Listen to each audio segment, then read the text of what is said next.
everybody, welcome back to Average Joe's Place. And today's video is going to be a little bit different. I'm not going to do a review or an unboxing. Today I'm going to be talking to you about my favorite piece of travel luggage.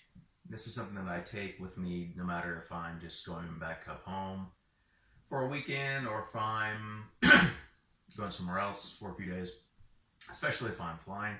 This is the thing I like to have more than anything else. And the best thing about this item is it's relatively inexpensive. They're easy to find. You can go anywhere and get one of these: Walmart, Target, Amazon, any of those places you can have them.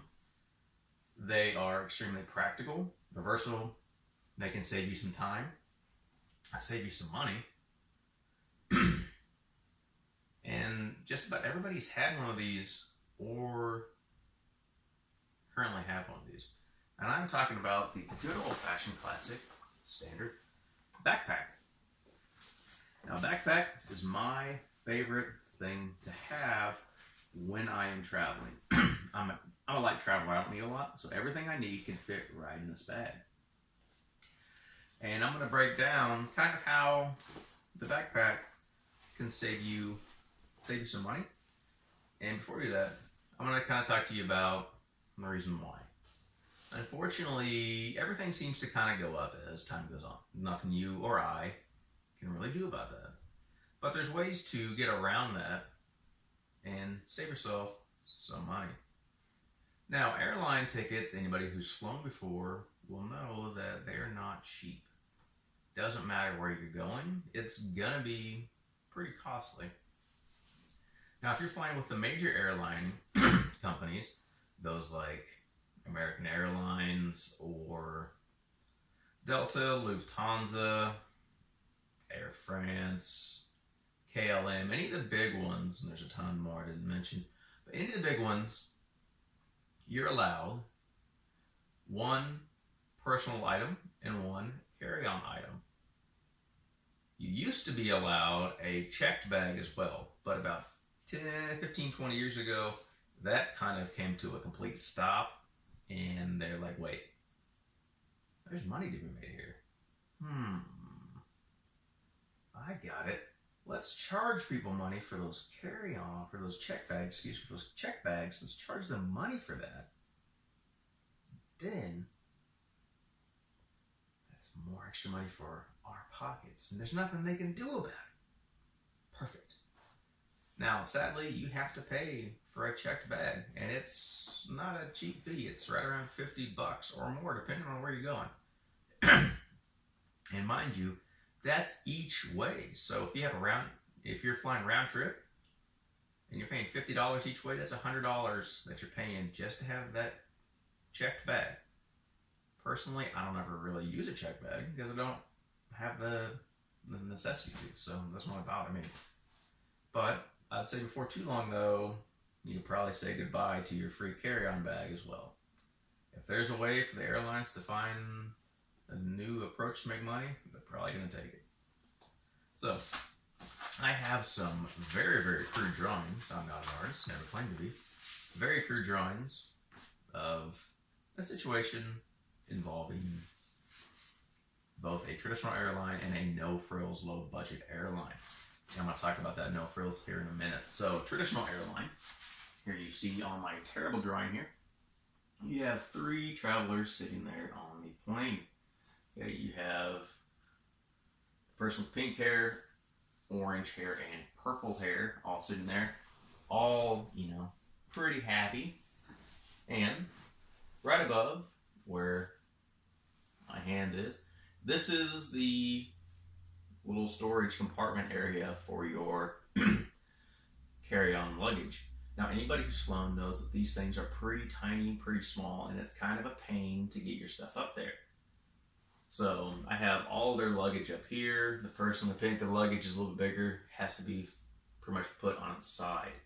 The person in the orange, their luggage fit fine. The person in the purple, they don't have a lot of room, so they had to kind of jam their luggage in there and kind of smash it in there.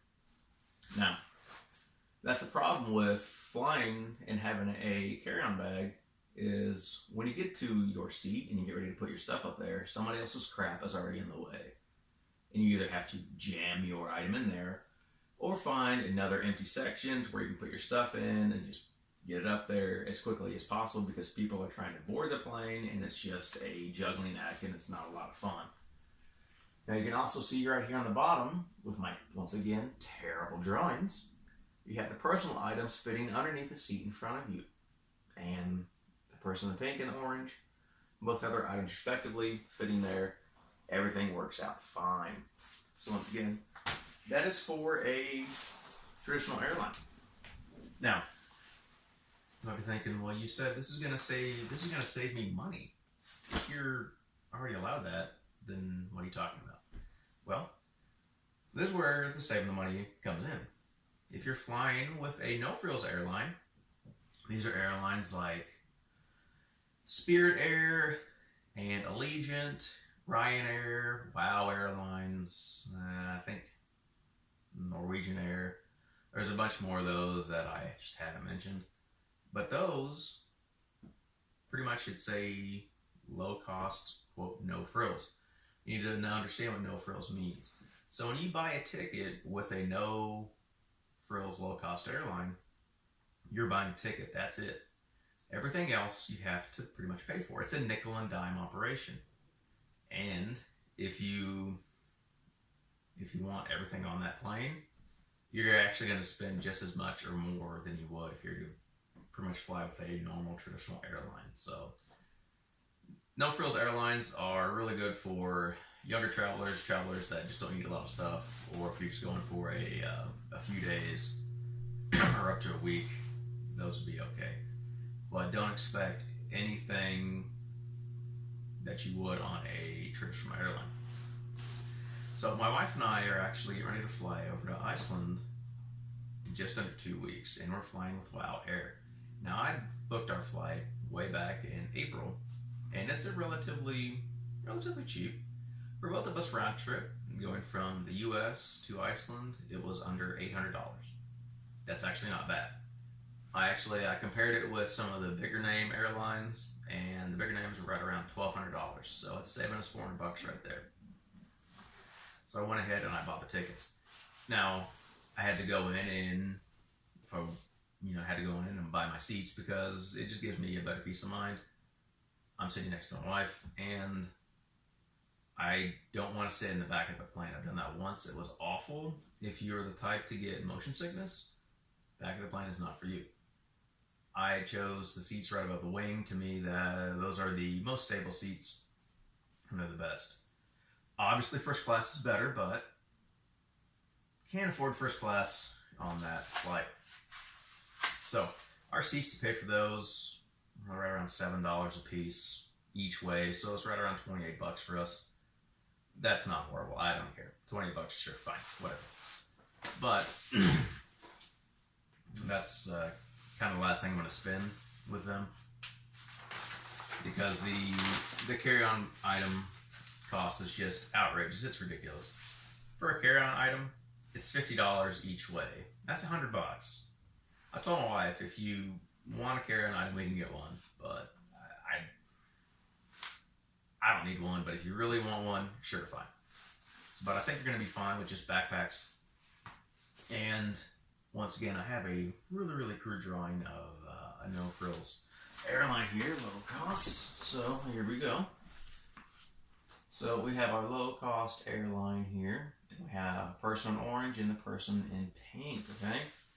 Now the person in orange is doing great because they just have their the backpack, and it's fitting underneath that seat in front of them just fine. But this person in pink here, you can see they're a little irritated, a little pissed, because their item's not fitting. That's going to have to be put up here, and that's going to be counted as a carry-on bag, and that's $50 each time. Now, in reality, they would have pretty much spotted this right away and said, hey, you have to pay for this, and there's no other way around it. So, this thing, like I said, can save you money. Now, any female travelers out there are thinking, well, I'm allowed one. What if I want my purse? There's an easy way around that. All you're going to do is make sure you have enough room in here. Open the bag. put your purse inside, zip it back up. Once you get on the plane and you get set down, you can reach down, grab the bag, take your purse out, get whatever you need, put it back. And that's another great thing about having a backpack on a plane is you get to your seat, put it down, and then you're done, you're ready to go. When it's time to get off the plane, grab this, get up, and walk on out. You don't have to juggle with the overhead compartment, storage bin, none of that. Everything you need is right here. Now, you have to, if you get a backpack, make sure you get a standard, just regular backpack. Don't get a hiking backpack, that's not going to work. Because the average dimensions of these have to be 18 inches tall by 13 inches wide and no more than 10 inches deep whenever you pack it full of stuff. So make sure you're pretty much paying attention to that. If it's off by a little bit, pretty much 9.5 times out of 10, you're not really going to have an issue. But just be aware that if your bag is pretty large and there's a question, then you might not be selecting. You might have to pay that $50 if you're flying with a no frills low cost airline. So I'm going to make another video showing you how to pack a backpack, and you can utilize this same method for packing anything. And I'm actually going to show you everything I'm taking to Iceland with me and how I'm going to get that in the bag. So until next time, thanks for stopping by, and I'll see you later.